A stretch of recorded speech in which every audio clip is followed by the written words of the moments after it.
ये बहुत पुरानी बात है। सहरा के किनारे एक छोटे से गांव में एक नौजवान चरवाहा रहता था जिसका नाम अहमद था। कच्ची मिट्टी की झोंपड़ी, छत से पानी टपकता और दरवाजे पर टाट का पर्दा झूलता था।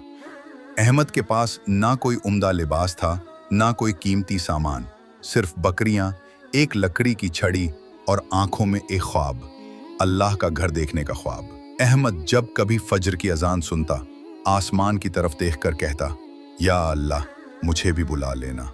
मैंने बहुत सुना है तेरे घर का, काबा, हजरे अस्वद, तवाफ, सफा मरवा। या रब, बस एक बार बुला ले, एक बार। लेकिन वो जानता था, उस जैसे फकीर को मक्का की सरजमीन तक पहुंचने में बरसों लग सकते हैं। फिर भी वो मायूस न था। वो हर दिन कुछ न कुछ पैसा बचाता, कभी खाने में सिर्फ खुश्क रोटी, कभी बकरी बेचकर सस्ता जानवर खरीदा, कभी नया लिबास आया तो पुराना पहनकर गुजारा किया। और दिन के इख्तिताम पर वो मिट्टी पर सजदा करता और कहता, मैं नहीं जानता मेरा रब मुझे कब बुलाएगा, मगर नियत मैंने कर ली है। गांव में हर साल कुछ लोग मक्का की जियारत को जाते थे। जो वापस आता वो अपने किस्से सुनाता। काबा की चमक ऐसी थी कि आंखें बंद हो गईं। सफा और मरवा की दौड़ में रूह तक कांप उठी। अहमद ये किस्से सुनकर चुपचाप बैठा रहता। उसकी आंखों में नमी आ जाती, मगर होंठ खामोश रहते। एक दिन गांव का इमाम, जो अब बूढ़ा हो चला था, अहमद के करीब आया और बोला, अहमद, तू हर साल यही शौक लेकर चुप बैठ जाता है। रब ने चाहा तो तू भी जाएगा, बस सब्र और इखलास को मत छोड़ना। अहमद ने उसी दिन फैसला कर लिया। अब हज की तैयारी शुरू। वो हर दिन के बाद एक सिक्का अलग रखता, गांव के बाजार में काम करता, बकरियां बेचता, लकड़ियां बीनता और यहाँ तक कि लोगों के कपड़े धोने को भी तैयार हो गया। सिर्फ एक मकसद, हज। 4 साल बीत गए। आखिरकार वो दिन आ ही गया जब उसकी थैली पूरी तरह भर चुकी थी। अहमद ने मस्जिद के इमाम को बुलाया और कहा, इमाम साहब, वो दिन आ गया है, आप दुआ करें, मैं मक्का जा रहा हूँ। इमाम ने आंखें नम करते हुए हाथ उठाए, या अल्लाह, ये तेरा बंदा सच्चा है, फकीर है, मगर नीयत तेरे घर की है, तू इसे अपने मेहमानों में शामिल कर ले। पूरे गांव ने अहमद को रुखसत किया। उसने थैली कंधे पर डाली, छड़ी हाथ में ली और नंगे पांव अपने ख्वाब के सफर पर निकल पड़ा। रास्ते में हवा तेज थी, रेत उड़ रही थी और सूरज आग बरसा रहा था, मगर अहमद के चेहरे पर सुकून था। वो बार बार दिल ही दिल में दरूद शरीफ पढ़ता और अल्लाह के जिक्र में गुम रहता। कुछ मील के फासले पर एक पीपल के पेड़ के नीचे एक बूढ़ा शख्स कराह रहा था। साथ में एक बच्चा था, कमजोर, जर्द चेहरा, कपड़े फटे हुए और आंखों में पानी की जगह खालीपन। अहमद रुक गया। उसने करीब जाकर पूछा, बाबा क्या हुआ? बूढ़ा शख्स बोला, बेटा, हम मुसाफिर हैं, मेरा बेटा बीमार है, दवा नहीं, पानी नहीं, खाने को कुछ नहीं, शायद आखिरी सांसें हैं। अहमद की नजरें उस बच्चे पर जम गईं।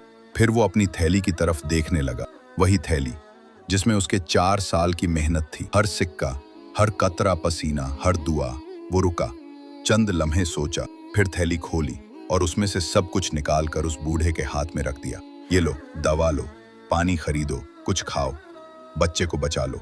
बूढ़े की आंखों से आंसू निकल पड़े। बेटा, तू हज के लिए जा रहा था ना, ये तेरा खर्च, ये तेरा ख्वाब। अहमद मुस्कुराकर बोला, काबा बाद में, इंसान पहले। रब के घर का रास्ता उसके बंदों की खिदमत से ही जाता है। उस रात अहमद वापस गांव लौट आया। किसी को कुछ न बताया, बस वजू किया, नमाज पढ़ी और सजदे में गिर गया। या अल्लाह, तू तो नियतों का जानने वाला है। तूने मेरा जज्बा देखा। मैं तेरा मेहमान न बन सका, मगर तेरे बंदे को बचाया। तू जानता है मैंने ये तेरे लिए किया। फिर वो सो गया। उसी रात वो एक ख्वाब में था। रात गहरी हो चुकी थी, पूरा गांव सो रहा था, लेकिन अहमद सजदे में गिरकर रोता रहा। फिर खामोशी से बिस्तर पर लेट गया। चंद लम्हे गुजरे, फिर उसकी आंखें बंद हो गईं। वो एक अजीब रूहानी मंजर में पहुंच चुका था। अहमद के चारों तरफ रोशनी थी, खुला सफेद मैदान, रेत ना जमीन ना आसमान, सिर्फ एक नूर। हैरान होकर इधर उधर देख रहा था कि अचानक सामने फरिश्तों की एक जमाहत नजर आई। हाथों में रोशन किताबें लिए बैठे थे और कुछ लिख रहे थे। फरिश्ते ने बुलंद आवाज में ऐलान किया, ये उन लोगों के नाम हैं जिनका हज अल्लाह ने कबूल फरमा लिया। हर शख्स का नाम लिखा जा रहा था। कुछ सफेद रोशनी में लिपटे हुए थे, कुछ का नाम आने से पहले ही नूर की किरणें आ जाती। फिर अहमद ने सुना, अहमद बिन सालेह, मकबूल उल हाज। उसकी आंखें भर आईं। वो हैरान था, उसने तो हज किया ही नहीं था, फिर भी उसका नाम उन हाजियों की फहरिस्त में शामिल हो गया। अचानक एक फरिश्ता उसके करीब आया और नरमी से कहा, तूने हज के लिए सब कुछ छोड़ दिया, मगर रब के बंदे को बचाकर उसके घर की अजमत को समझा। यही नीयत, यही कुर्बानी तुझे उस मकाम तक ले गई जहां बहुत से जाने वाले भी नहीं पहुंच सके। अहमद हड़बड़ा कर उठा। उसके चेहरे पर आंसू बह रहे थे, जिस्म पसीने से भीगा हुआ था। वो सीधा वजू करने गया, 2 नफल अदा किए और मस्जिद के दरवाजे पर जा बैठा। उसी लम्हा इमाम मस्जिद आ गए। उन्होंने अहमद को बैठा देखा, फिर खामोशी से कहा, अहमद, रात अजीब ख्वाब आया। मैं एक सफ़ेद मैदान में था, फरिश्ते नाम लिख रहे थे। अचानक मैंने तेरा नाम सुना, अहमद बिन सालेह, मकबूलुल हाज। अहमद साकित रह गया। इमाम ने हैरानी से पूछा, क्या तूने भी कुछ देखा? अहमद ने खामोशी से सर हिलाया, फिर बोला, मेरा रब देख रहा है। इस ख्वाब के बाद गांव के 3 और लोगों ने भी यही ख्वाब देखा। सब हैरान रह गए। कुछ ने यकीन किया, कुछ ने सवाल उठा, लेकिन इमाम ने मिंबर से ऐलान किया, अहमद का नाम उस फहरिस्त में आया जो सिर्फ अल्लाह के इल्म में होती है। हज जिस्म से नहीं, दिल से होता है, और जिसका दिल खाना-ए काबा में हाजिर हो वही सच्चा हाजी होता है। उस दिन से अहमद का मुकाम गांव में बदल गया। लोग उसे सलाम करते, दुआएं लेते, लेकिन वो वैसा ही रहा। बकरियां, लकड़ियां, सादा लिबास, और जबान पर हमेशा यही जुमला, मैं कुछ नहीं, सब कुछ उसी का है।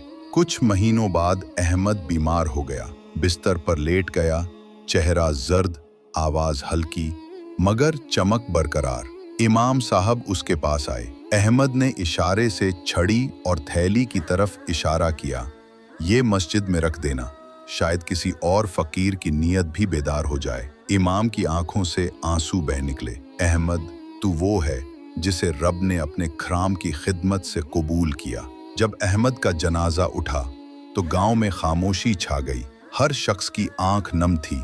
जनाजा ले जाते हुए आसमान पर बादल बने और कुछ देर बाद सूरज की रोशनियां एक अजीब मंजर बनाने लगी। कुछ लोगों ने देखा, बादलों की एक लकीर जैसे अरबी में कुछ लिखा हो। सबने एक ही जुमला कहा, नियत का हज मकबूल हज है। कभी कभार अल्लाह तुम्हें मंजिल तक नहीं पहुंचाता, मगर तुम्हारी नीयत को वो वहां से भी आगे भेज देता।